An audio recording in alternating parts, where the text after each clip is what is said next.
And so, in 1933, we certainly have a change of events, as I'll describe here in just a moment.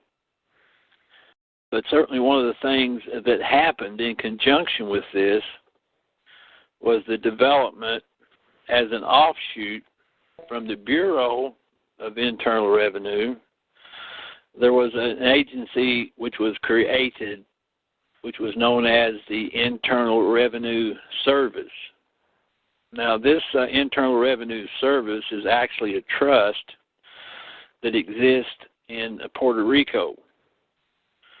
Now, in today's world, the Internal Revenue Service, of course, is directly linked to the International Monetary Fund, and maybe I'll discuss that just in a moment.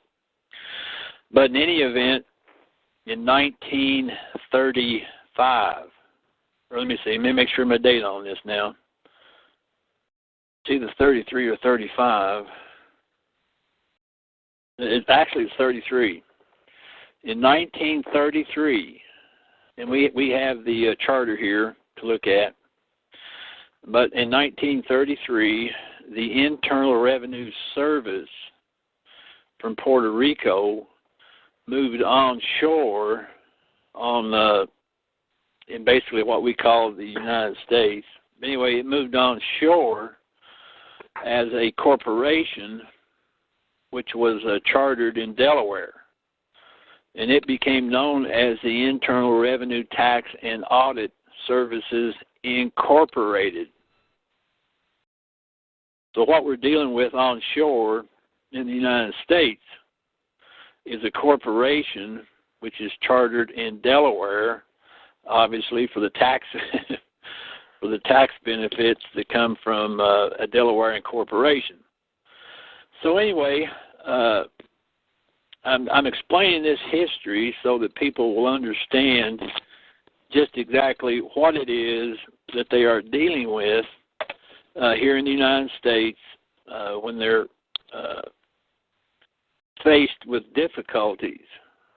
And that is, they simply have to understand that they're dealing with a corporation, and the connection to the corporation that they're dealing with is through the what's called the SS5 form application. Anyway, the SS5 is an application for a Social Security account. And that Social Security account, because obviously we're under bankruptcy, is handled as a trust. Now, on this Social Security trust, certainly it is based upon the birth certificate that is created by the state where you were born. Now, you have to understand that what we call the straw man was actually created by your birth state,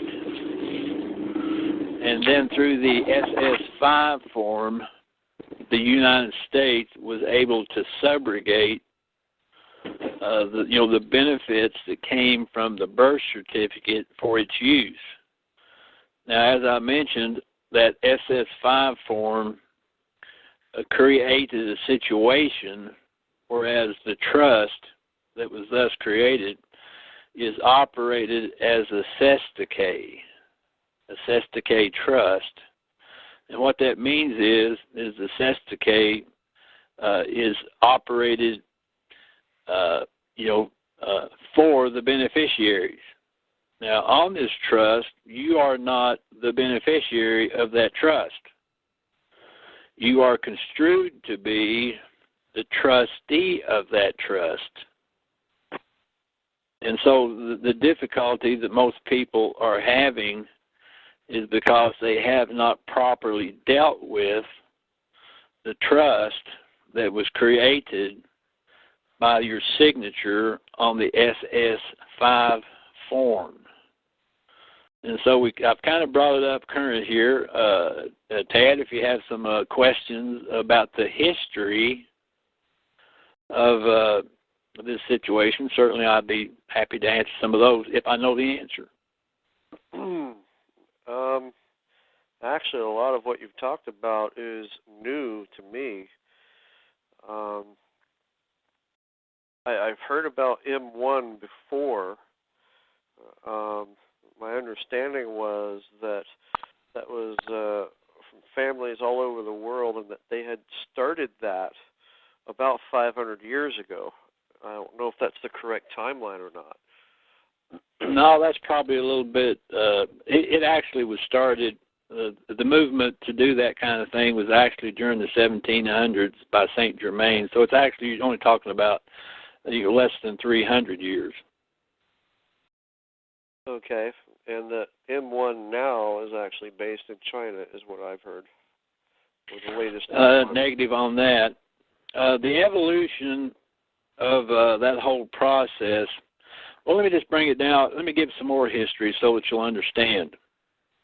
Now, those accounts and those trusts that claimed the ownership of the assets in gold and other precious, perhaps jewels and so forth and so on, for a long time was administered perhaps a little bit loosely. And M1 was, in fact, and I forgot his name. It kind of escapes me right now. But he's referred to as M1, and eventually he was captured, right, and held hostage. And I think he died in 1928. And so around this period of time, and certainly leading up to the World War II, historically those assets were in a bit of flux. But again, the trust held the ownership of the assets and so forth, and so I would suppose that there was, much interaction by the trustees of those trusts and so forth in regards to these matters. And these things are handled certainly at the highest levels on a national basis and so forth. And so it certainly is not general information, and it's not general news.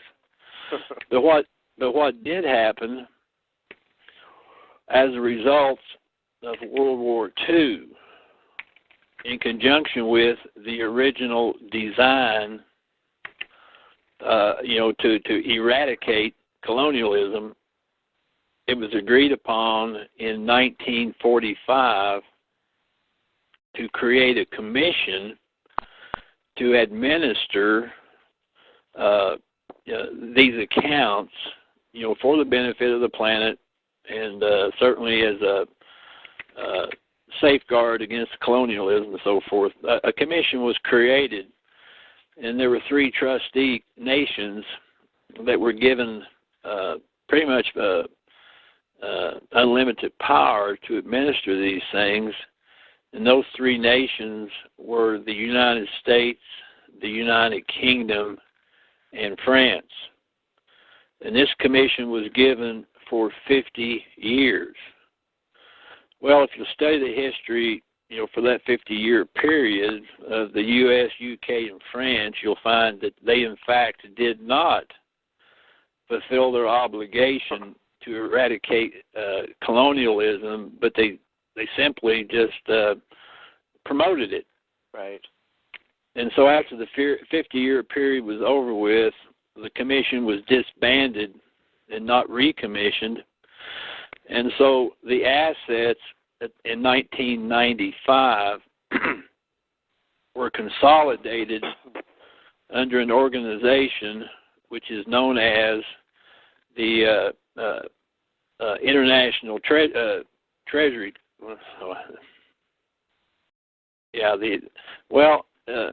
It evolved into what's known as the Office of International Treasury Control.